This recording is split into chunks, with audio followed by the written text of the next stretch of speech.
makhluk-makhluk rendahan yang merusak dan membakar fasilitas publik dan fasilitas umum, terutama pada saat demo, maka tangkap dia. Silakan tekan banyak pejabat publik yang bangsat-bangsat itu. Tidak, kami tidak melakukan itu.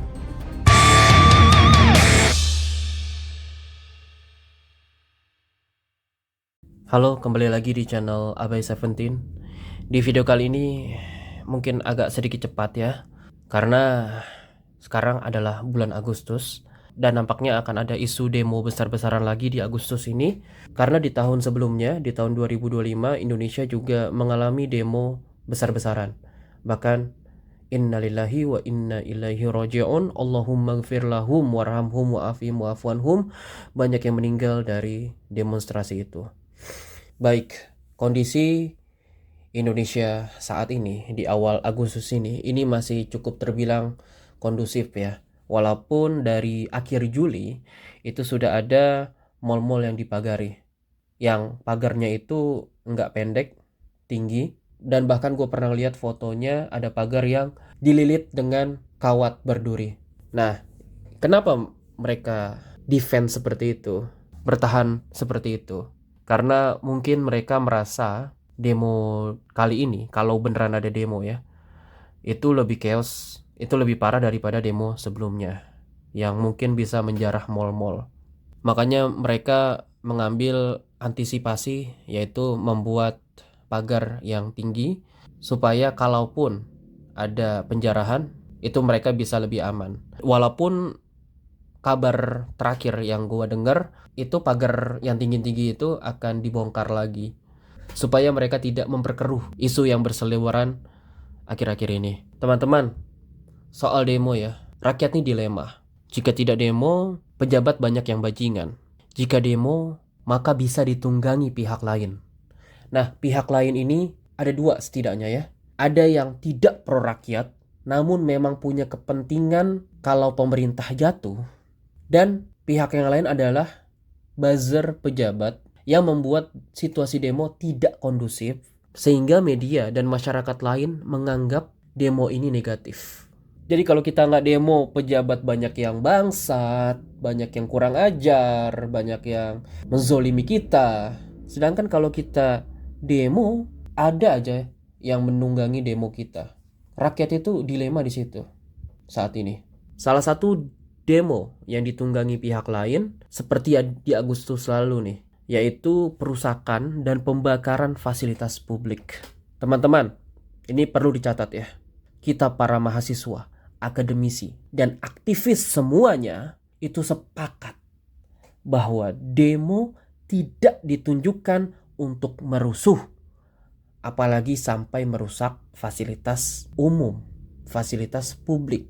Tidak, kami tidak melakukan itu. Lagi pula fasilitas publik, fasilitas umum itu kami juga pakai.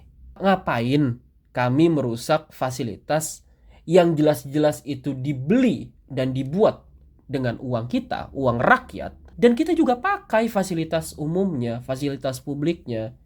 Jadi nggak mungkin kita, para aktivis yang benar, para mahasiswa yang benar, para akademisi yang benar itu menginstruksikan untuk membakar dan merusak fasilitas umum, fasilitas publik. Nggak mungkin. Jadi kalau ada makhluk-makhluk rendahan yang merusak dan membakar fasilitas publik dan fasilitas umum, terutama pada saat demo, maka tangkap dia.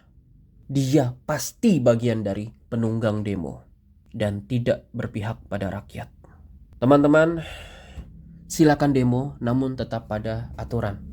Silakan tekan banyak pejabat publik yang bangsat-bangsat itu.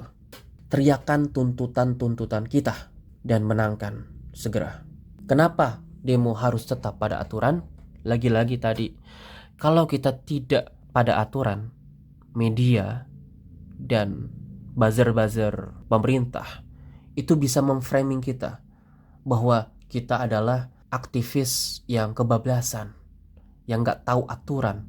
Bisa jadi, nauzubillah min zalik, orang-orang yang tadinya simpati dengan pergerakan kita, demo kita, lalu akhirnya menjadi berbalik, menjadi negatif kepada aksi kita, menjadi tidak mendukung aksi kita lagi. Nah, ini yang kita harus perhatikan, teman-teman. Kita tetap harus patuh aturan. Kalaupun kita tidak patuh terhadap aturan, belum tentu juga kan tuntutan-tuntutan kita dipenuhi. Sekali lagi teman-teman, jika ada penunggang demo, kita tahu nih ciri-cirinya. Kita tahu nih siapa yang ngebakar, siapa yang merusak fasilitas umum, fasilitas publik. Maka tahan dan tangkap dia. Jangan sampai Prabowo punya alasan untuk menetapkan status darurat militer.